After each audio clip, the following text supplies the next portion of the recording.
네, 여러분 안녕하세요. 윤대스 아카데미입니다. 자, 이제 여러분들 거의 잘 따라오고 계시죠? 자, 보시면은 이제 견적서의 이제 가장 핵심이 되는 부분이고요. 약간 어려우실 수 있습니다. 처음 하시는 분들이. 근데 개념에 대한 부분들을 좀 잘 잡으셔야 돼서 이제 필요한 이제 핵심적인 테이블 하나를 이제 만드셔야 되는데 견적 테이블 하나 만드셔야 됩니다. 그래서 견적 아이디라고 하는 부분이 들어가고요. 그 다음에 견적 제목이 들어갈 수 있죠. 견적 제목이 들어갈 수 있고 그 다음에 견적 일자가 들어가겠죠. 그 다음에 누가한테 이제 그 견적을 낼 것인지, 그래서 우리는 고객에 대한 부분이 들어가겠죠. 고객 아이디가 들어갈 거고요. 자, 그 다음에 또 뭐가 들어가야 되냐면 세부적인 항목들이 들어가셔야 되잖아요. 근데 세부적인 항목을 여기다 넣지는 않습니다. 테이블 하나 새롭게 만들어야 돼요. 근데 지금 그 부분 설명을 드리면 조금 감이 안 오실 수 있으니까 일단 해당되는 테이블을 따로 분리시킨다는 것만 여러분들이 이해를 하시고 요 다음에 그 견적 세부 테이블을 만들어서 그런 부분들이 왜 그렇게 되는지에 대한 부분을 좀 설명을 드릴게요. 자, 일단 먼저 견적 아이디는 당연히 1년번호로 만들 거고요. 아이디니까 견적 제목 입력하셔야 될 거고요. 견적 일자는 날짜로 가야겠죠. 날짜로 갈 거니까 기본적으로 날짜 및 시간으로 가셔도 되고요. 아니시면은 이 부분에서 우리가 그 해당되는 부분의 날짜를 여러분들이 입력되는 당시의 날짜로 만약에 맞는다라고 하시면 기본적으로 계산값을 선택하셔도 상관이 없습니다. 그래서 일단은 저희는 날짜 시간으로 하시고요. 그리고 고객 아이디는 이제 여러분 잘 아시겠죠? 어떻게 하셔야 되죠? 고객 테이블에서 가져오셔야 되니까 찾기 조회 마법사에서 조회 필드 테이블을 통해서 고객에서 가지고 와야 되죠. 그래서 고객 아이디, 그 다음에 이름이 중복된 이름이 있을 수 있잖아요. 그러니까 핸드폰 번호로 또 구분을 하겠습니다. 다음 선택하시고 고객 이름을 기준으로 해서 오름차순으로 정렬을 하고요. 그럼 지금 보시는 것처럼 이렇게 나오시는 거 확인하실 수 있으실 거예요. 그래서 데이터 무결성 사용하신 다음에 삭제 제한하시고 마침하시고, 그러면 저희는 견적이라고 하는 테이블 하나 만들 거고요. 그 다음에 기본키는 정의하지 않았지만 1년번호로 이제 우리가 저기 정의한 필드가 있기 때문에 자동으로 그 열을 찾아서 기본적으로 기본키로 정의를 할 거고요. 자, 그렇게 해서 닫으시면 되고요. 자, 이제 제품에 대한 부분에서 이제 견적을 저희가 이제 하나 만들었잖아요. 견적 세부 항목에 대한 부분들, 어떤 항목들을 선택을 했는지를 집어넣으셔야 되기 때문에 그 테이블을 따로 만듭니다. 그래서 견적 세부 테이블 하나 만들 거고요. 다음에 여기는 견적 아이디가 들어가겠죠. 견적 아이디가 들어갈 거고, 다음에 제품, 어떤 제품을 선택했는지 그 제품 리스트를 가져야 그 제품 아이디가 들어갈 거고요. 다음에 사람들이 선택한 수량이 몇 개인지가 들어가겠죠. 자, 그래서 첫 번째, 여기서는 견적 세부 테이블의 각각의 레코드 값으로 굽여짓는 1년 번호를 선택하실 거고, 견적 아이디 같은 경우는 저희 마법사에서 견적에서 가져올 거죠. 견적 테이블에서 가지고 올 거니까요. 그래서 견적 아이디를 통해서 가지고 올 거죠. 그래서 견적 아이디에 견적 제목, 그러면 지금 보시는 것처럼 견적 제목을 통해서 가져올 수 있고요. 지금 견적 제목 입력한 게 없으니까요. 그래서 다음 진행하시고 데이터 무결성에서 삭제 제한 당연히 선택하시고 견적 세부라고 일을 하겠습니다. 기본키는 견적 세부 아이디 요걸 잡아주시는 거고요. 그 다음에 제품은 다시 또 저희 마법사를 통해서 가지고 오시는데 당연히 제품에서 가지고 오셔야 되죠. 제품 아이디에 제품명으로 가져오셔야 되겠죠. 다음 진행하시고 제품명을 기준으로 해서 오름차순으로 해서, 그러면 제가 몇 가지 데이터를 좀 입력을 해놨습니다. 다음 진행하시고 그 다음에 삭제 제한 선택하시면 되겠죠. 저장하시고 그 다음에 지금 보시는 것처럼 수량에 대한 부분은 우리가 숫자로 지정을 하셔야 되겠죠. 자, 이렇게 해 놓으시고 그러시면 이제 여러분들이 이렇게 생각하실 수 있을 거예요. 우리 견적서에서 대부분 뭐 많이 나오시는 게 수량, 그 다음에 부분합을 단가 곱하기 그 서브 토탈에 대한 각각의 값들을 또 집어넣으셔야 되잖아요. 그런데 여기서 잘 생각하셔야 될 것 중에 하나, 일단 수량은 사용자가 입력하셔야 되죠. 그 다음에 단가에 대한 부분은 제품에서 우리가 제품의 원가랑 판가를 집어넣기 때문에 판가를 가져오면 되죠. 그래서 수량 곱하기 판가하는 그 값이 서브 토탈 값이 되죠. 해당되는 그 아이템 항목에 대한 개별적인 합산 값이 되는 거잖아요. 근데 그 값은 계산에 의해서 우리가 만들어지는 값이고, 실질적으로 그 값에 대한 부분은 두 개의 값에 의해서 만들어지는 임시적인 값이죠. 그 때문에 우리가 특별하게 그 값을 입력하거나 핸들링을 처리할 필요가 없어요. 그래서 계산만 해서 만들어지는 되기 때문에 굳이 그 값을 데이터 원본에다가 만들어 놓지는 않습니다. 자, 그렇게 해서 일단 이렇게 해서 저장을 하시고, 이제 견적과 견적 세부에 대한 부분들 보셨죠? 자, 그러면 이제 데이터베이스 도구에서 관계를 보시면, 저희가 기존에 이제 관계가 있는데 공급자하고 제품 테이블에 대한 부분이 있기 때문에 추가적으로 테이블에 대한 부분을 보시면 공급자, 그 다음에 제품 테이블 나오고요. 제품 여기 있었죠? 제품은 있고, 그 다음에 공급자죠? 있고, 고객, 그 다음에 견적 세부. 자, 이렇게 만들었습니다. 그러면 어떻게 됐어요? 각각에 대한 부분이 다 이제 만들어졌기 때문에 지금 보시는 것처럼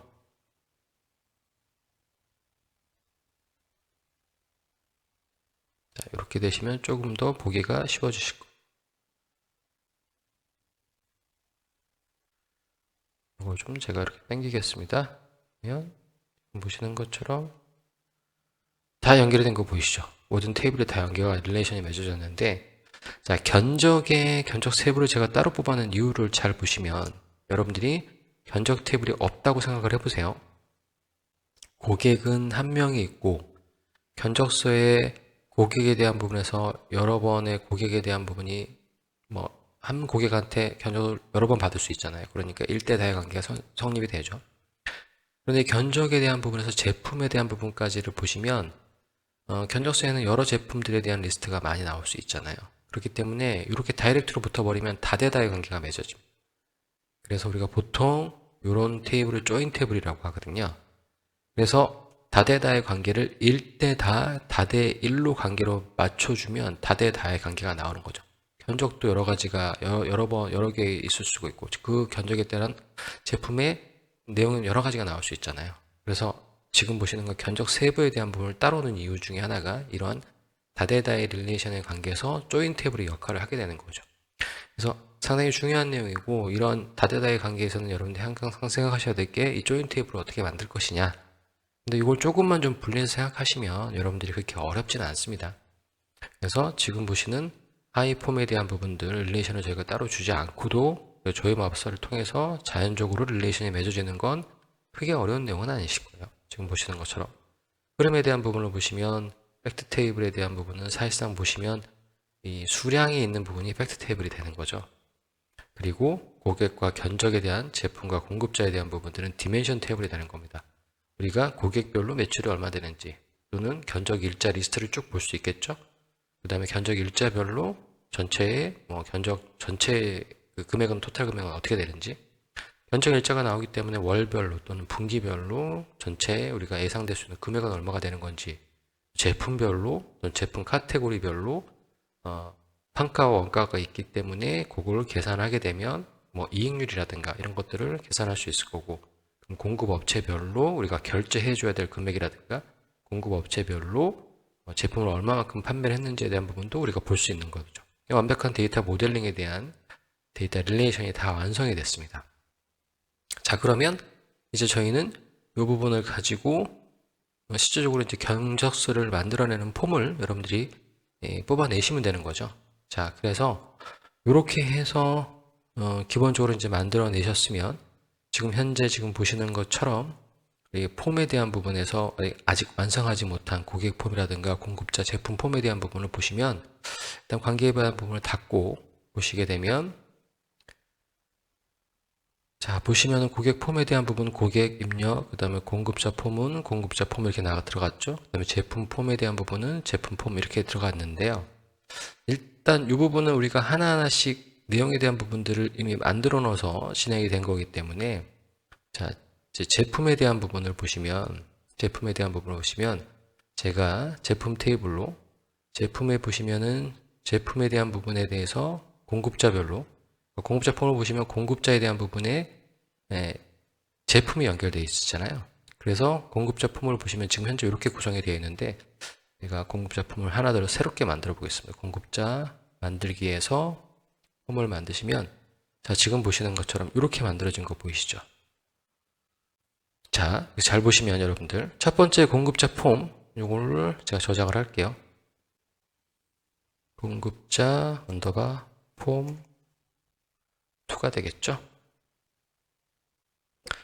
처음에 공급자 폼을 지금 보시면 공급자 폼은 이 릴레이션에 대한 제품이 공급자 폼에 대한 부분에서 우리가 합류가 되지 않았을 때 만든 폼이기 때문에 공급자는 이렇게 하나만 나왔었죠.